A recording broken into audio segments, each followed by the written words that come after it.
internautas, sejam bem-vindos a uma nova edição do Resenha Política. Estamos aqui nesta quarta-feira de trânsito complicado no Recife, não é verdade? Para falar com Queco do Armazém. Esse nome diferente, daqui a pouco ele explica por quê. 43 anos, muito sorridente aqui do nosso lado.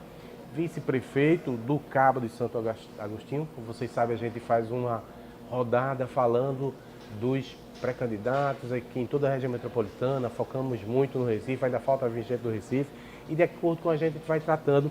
Do meu lado, meu companheiro, querido amigo, Igor Maciel. Toda vez eu tenho que citar da coluna, Pinga Fogo também. E lembrando a vocês que a gente sempre reproduz depois, nos finais de semana, esse episódio, mais esse episódio na Rádio Jornal. Estejam convidados, não é? Queco, vamos conversar, começando por como é que está a sua relação com o prefeito? Primeiramente, boa tarde, Jamildo, boa tarde, Igor. Boa tarde. Prazer aí a todos da TV JC, do programa Resenha. Eu acho que hoje não existe mais relação. Desde que o atual gestor foi afastado do cargo, que eu assumi, a gente não teve mais nenhum contato, nenhuma relação. Então, eu administrei a cidade do Cabo de Santo Agostinho por 360 dias e a gente conseguiu imprimir números de obras e de ações muito fortes naquela cidade. Eu sempre digo, Jamil, que administrei a cidade do Cabo de Santo Agostinho no seu pior momento, onde o povo se sentia envergonhado, a cidade era matéria negativa, matérias policiais em toda a imprensa, não só do estado, mas em todo o Brasil. E a população do Cabo, que é uma população muito inteligente, que sempre acreditou na política, se sentia envergonhada.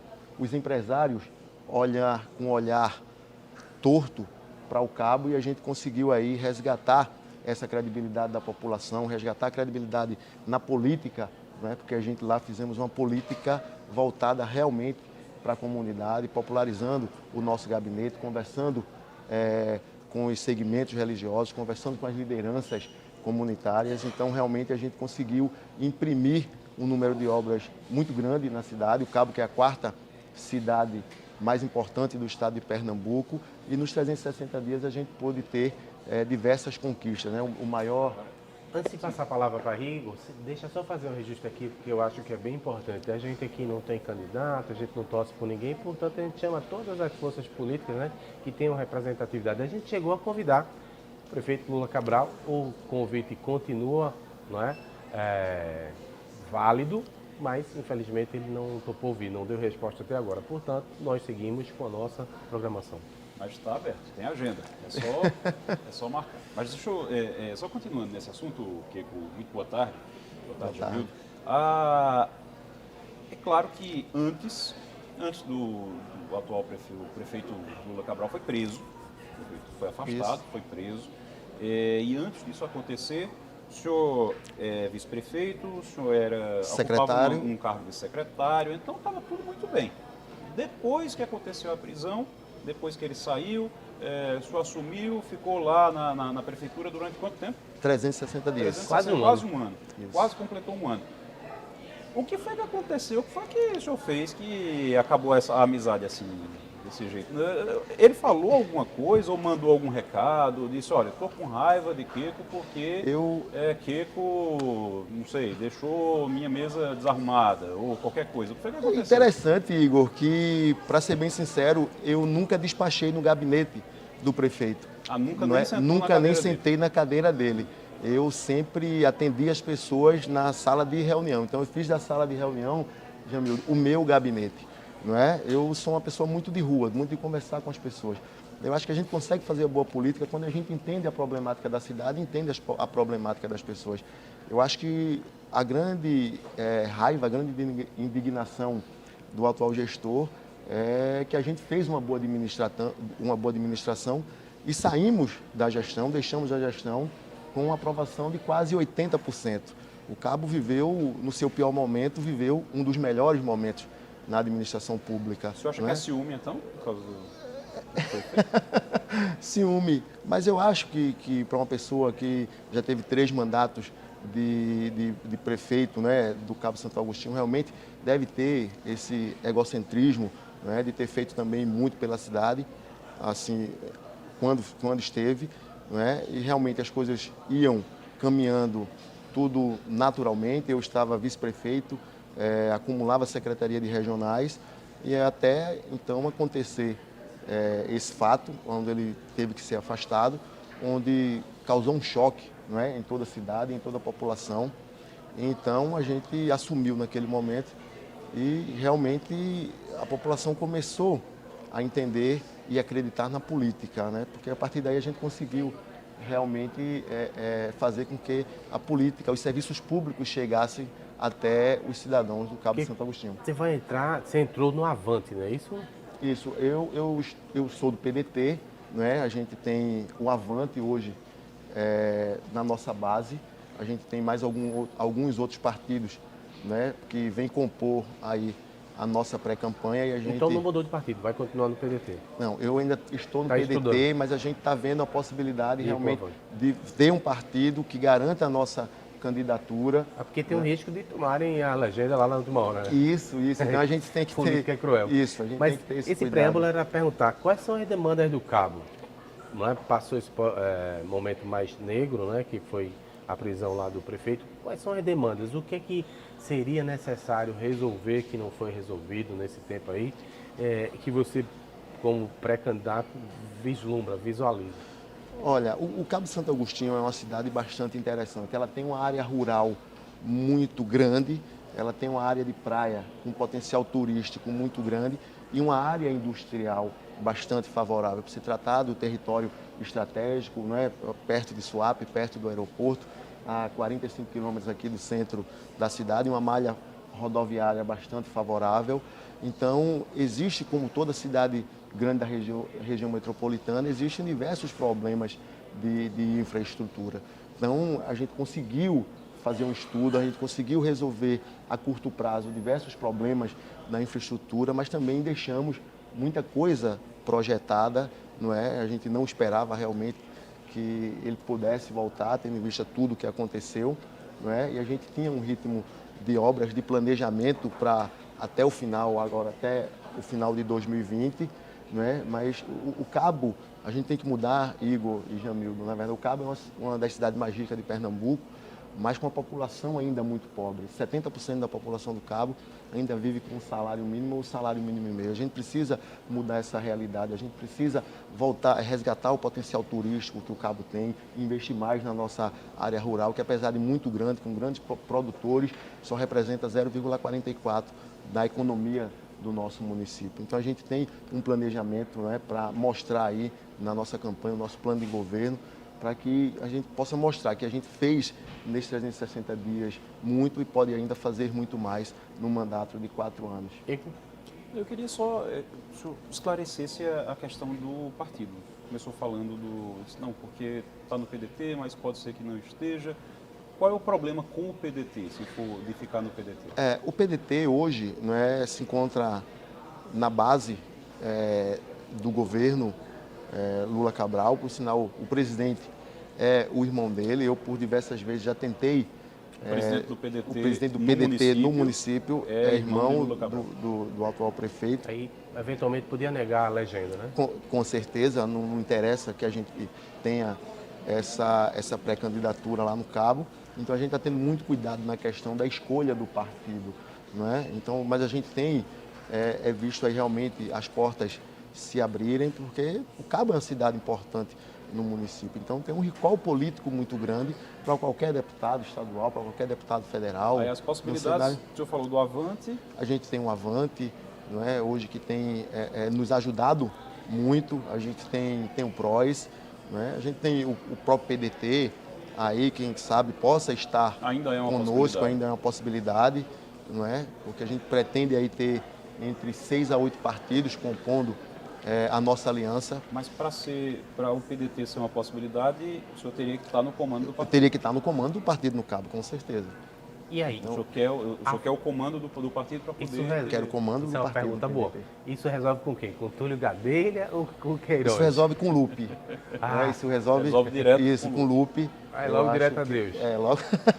Logo direto com quem manda. Aqui, né? Já, aqui, inclusive. Já conversei com o Lupe, inclusive. Semana passada tivemos uma uma boa conversa, mostramos os dados aqui da cidade do Cabo Você Santo já conhecia ele Agostinho. pessoalmente?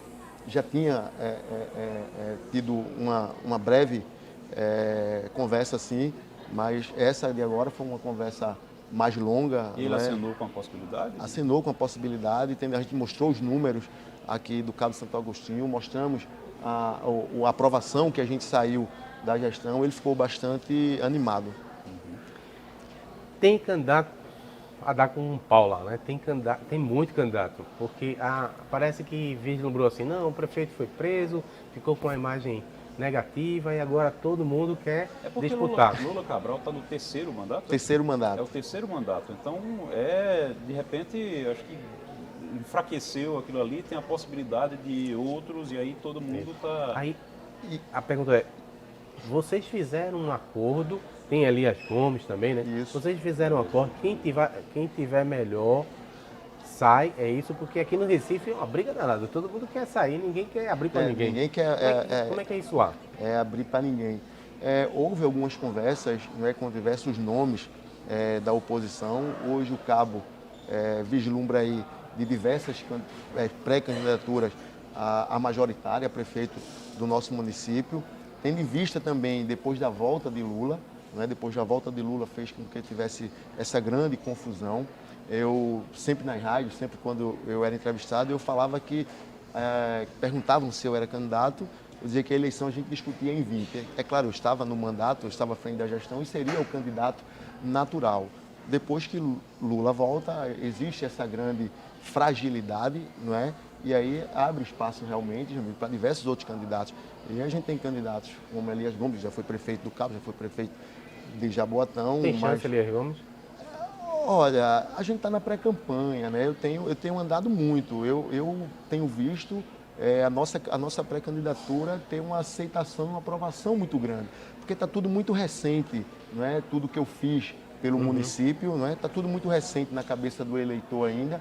E eu tenho uma facilidade muito grande, porque eu nunca fui o cara de estar no gabinete os 7 dias da semana. Não é? Eu visitei a área rural enquanto eu estava no exercício do poder, eu visitava as unidades de saúde. Por sinal, a saúde teve seu maior investimento nesses 360 dias que eu estive à frente da gestão. Então, eu sempre estive presente nas comunidades. Então, nessa pré-campanha, a gente está tendo uma facilidade e uma adesão muito grande da nossa pré-candidatura. E o pessoal quer muito novo, uma nova forma de fazer política, a renovação da política. O pessoal enxergou no nosso mandato, na minha pessoa, essa renovação, né? Demonstrei uma capacidade administrativa muito grande, deixamos a cidade aí com 138 milhões em caixa, o 13º em outubro, Jamildo, já estava todo em caixa, já para pagar. Se eu quisesse pagar o 13º do servidor em outubro, a gente já tinha dinheiro para pagar. Você é formado em quê? Para poder conseguir dar aí jeito? Formado em administração. Quando eu ganhei minha primeira eleição para vereador, voltei para a faculdade, fui estudar, me preparei.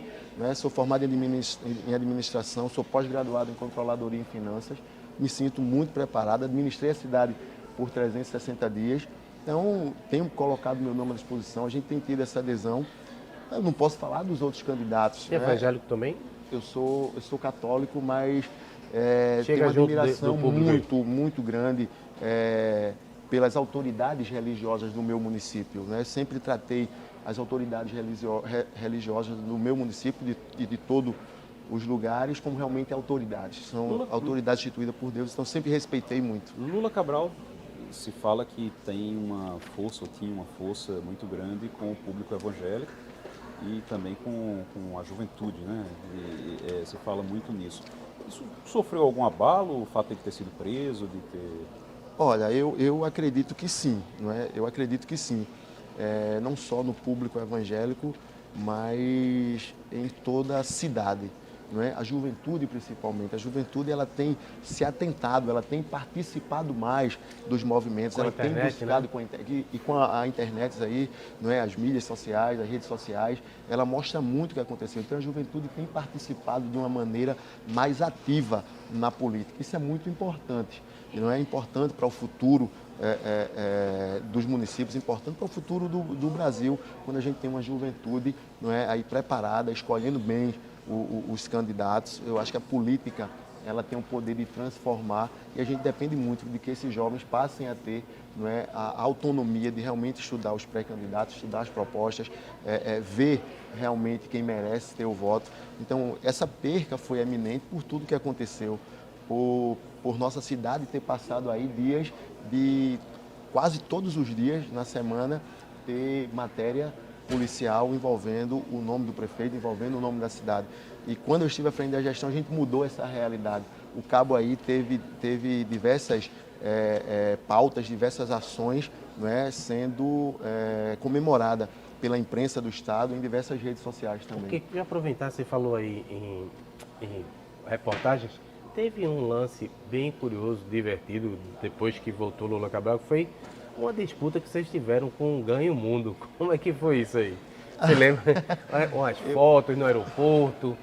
Eu lembro, sim, né? A gente teve muita determinação para enviar as 45 crianças e 5 professores, 28 para o Canadá e 17 para a Argentina. Não é? Eu sempre disse, o projeto foi de Lula Cabral porque ele não enviou nenhuma criança em 2017 e nem enviou em nenhuma em 2018. Estamos esperando para ver se ele vai enviar agora, não é? Em 2020. Então as crianças só viajaram na minha gestão. E eu me orgulho de dizer isso. A gente teve uma preocupação, eu pedi para os secretários irem até o Canadá, eu fui até a Argentina, Córdoba, para a gente verificar as instalações que nossos jovens iriam ficar, visitar algumas famílias que iriam adotar os nossos jovens lá. A gente teve essa preocupação, a gente deu uma ênfase muito grande na educação. Então, quando enviei os jovens, eu fui levá-los no aeroporto. Quando eles voltaram, infelizmente... Aí já era o prefeito, já era criou outro, uma situação muito inusitada que ficou a briga pela paternidade. Quem é o pai, afinal? Eles foram levados para o aeroporto e quando voltaram, o prefeito era outro. Isso. E eu recebi muita mensagem, inclusive eu participava do grupo deles lá. Levaram numa boa? Então, levaram, aí pediram para me ir para o aeroporto, mas como eu não quero mais vínculo com a gestão, não é? Infelizmente eu não pude ir receber os nossos jovens, os intercambistas lá do nosso município. Né? O Cabo, que foi uma das cidades que fez esse projeto municipal, porque a gente só tem o exemplo do Estado. Não é? Isso. Que o É Estado, o único que faz de prefeitura, não? Belo Jardim faz também, né? Petrolina também fez o intercâmbio. Eu acho que um projeto motivacional incrível que a gente fez. Tem que dar os professores, para poder dar uma moral para os professores. Isso foram 5 professores. A gente enviou 5 professores e 45 jovens, inclusive... Os professores vão para participar de cursos também? Isso, para aprimorar a língua.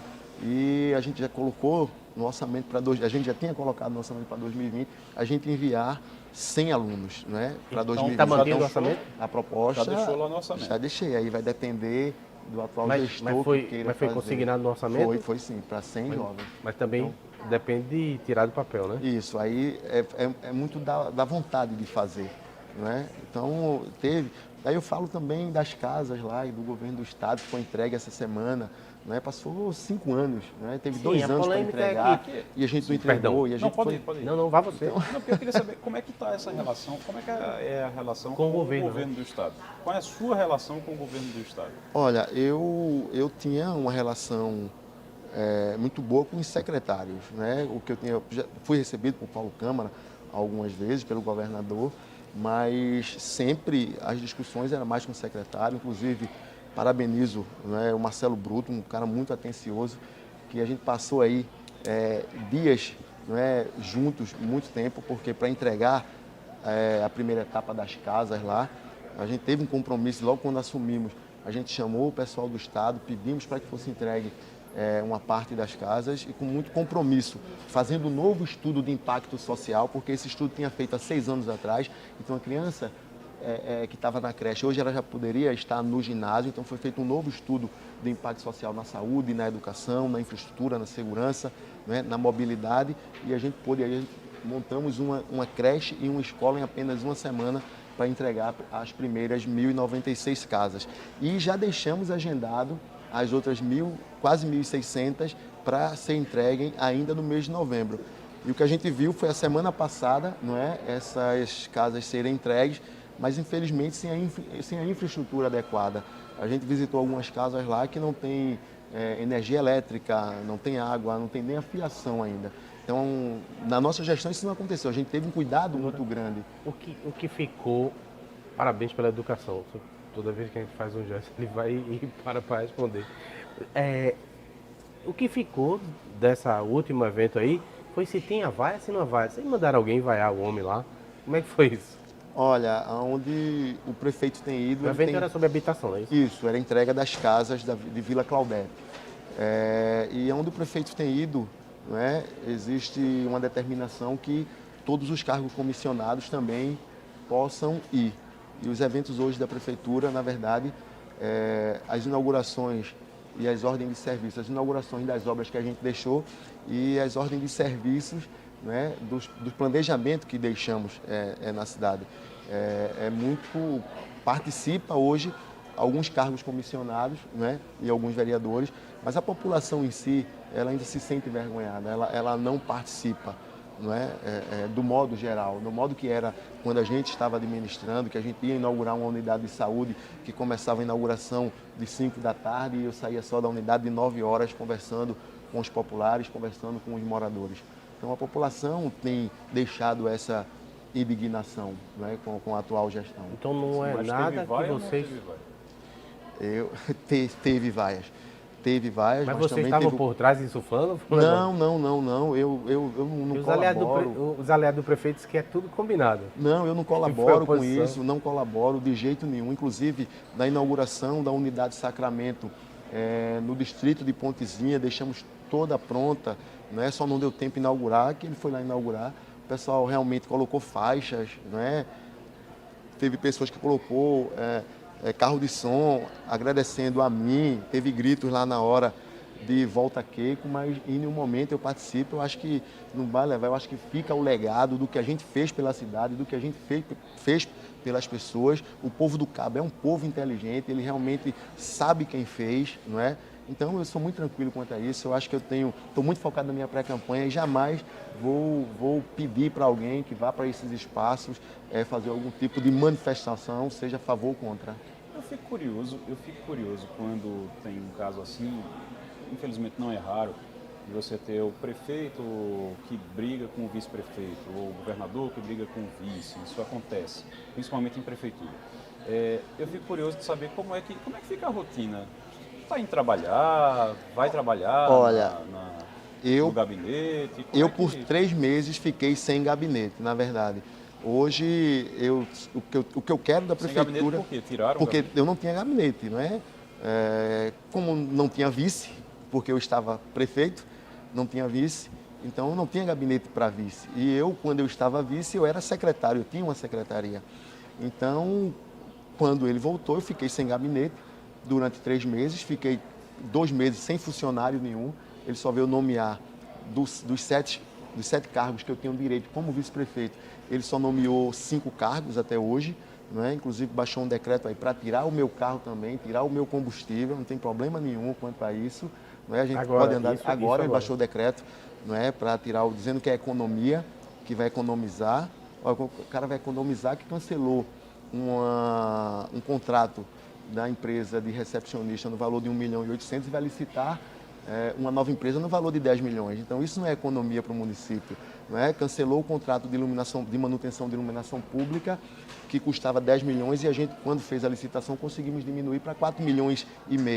E ele chega, hoje o serviço de iluminação pública do nosso município é o mais bem avaliado. A gente tem quase 90% na aprovação na iluminação pública do nosso município, e hoje a cidade está ficando novamente às escuras, porque não tem contrato, não é, de manutenção de iluminação pública no município, porque ele cancelou o contrato com a empresa. Mas o senhor está dando expediente? Hoje eu já tenho um gabinete, né? Já foi me dado uma sala, um gabinete dentro do próprio CAN, não é? E eu despacho no CAN, sempre estou... É o centro administrativo? É o centro administrativo. Aí está lá no gabinete junto com ele? Não, é afastado. Okay. E que, por sinal, a gente não nos encontramos nos corredores ainda, e muito tranquilo. Mas se encontrar na rua, está todo mundo sem carro agora? Se encontra na rua. Se encontra na rua, com certeza. Deixa eu lhe perguntar uma coisa. Você estava até recentemente na gestão ali, na lida direta.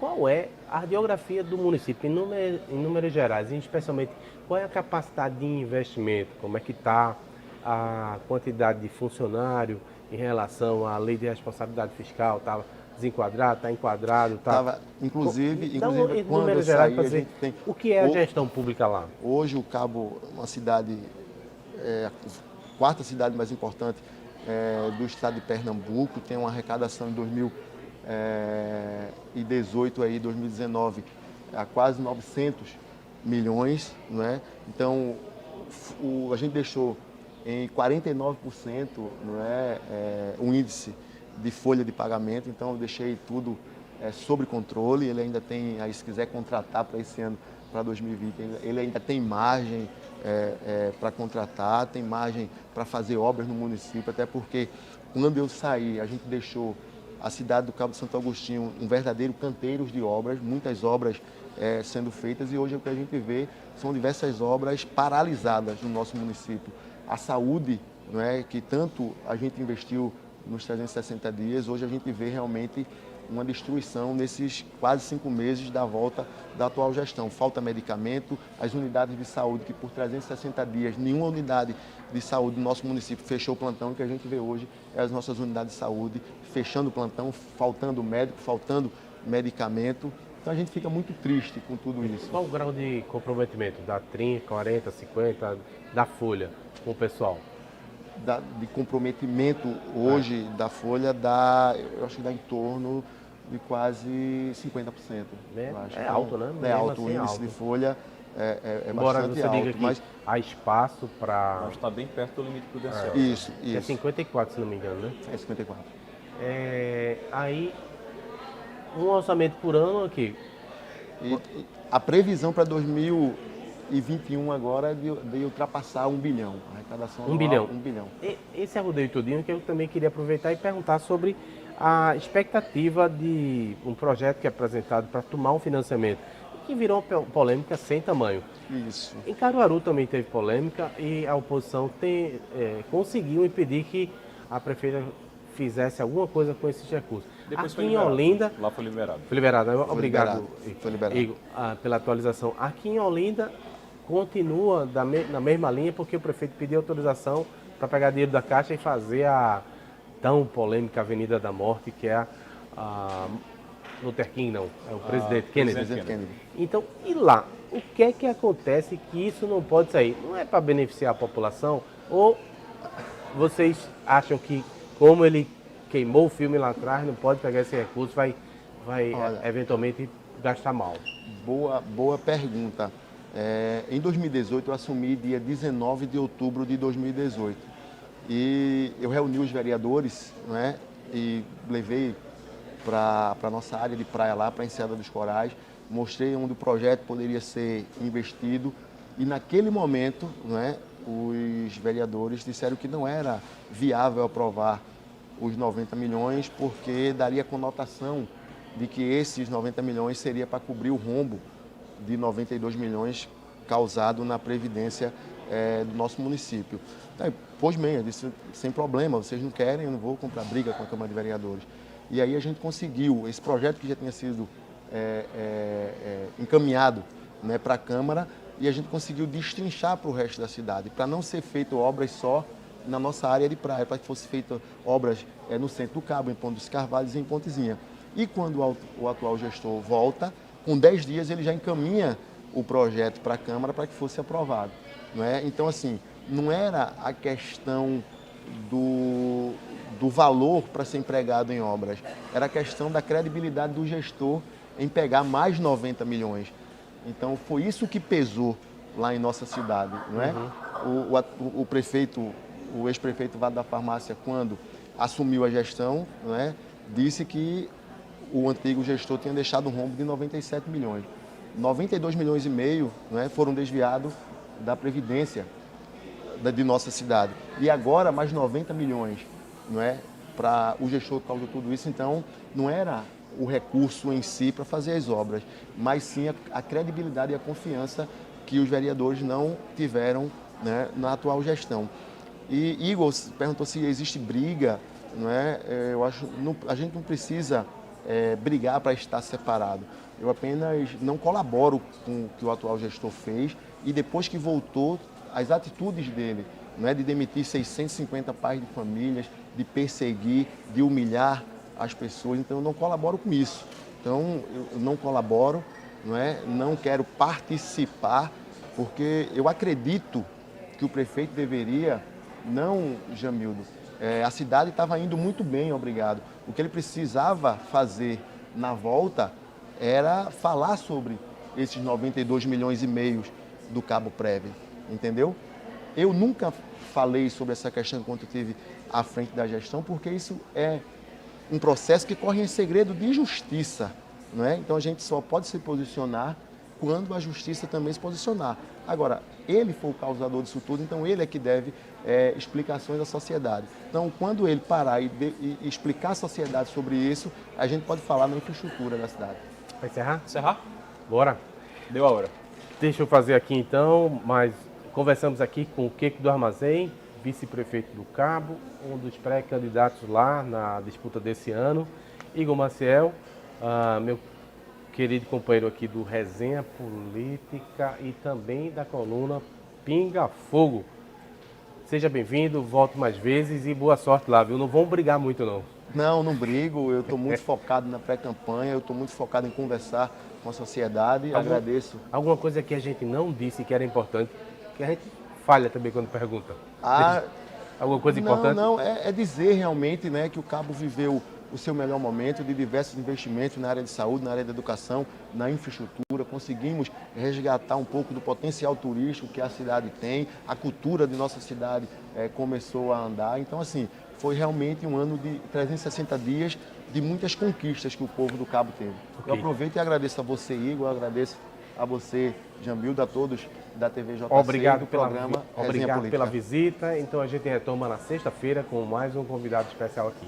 Um abraço a todos. Foi?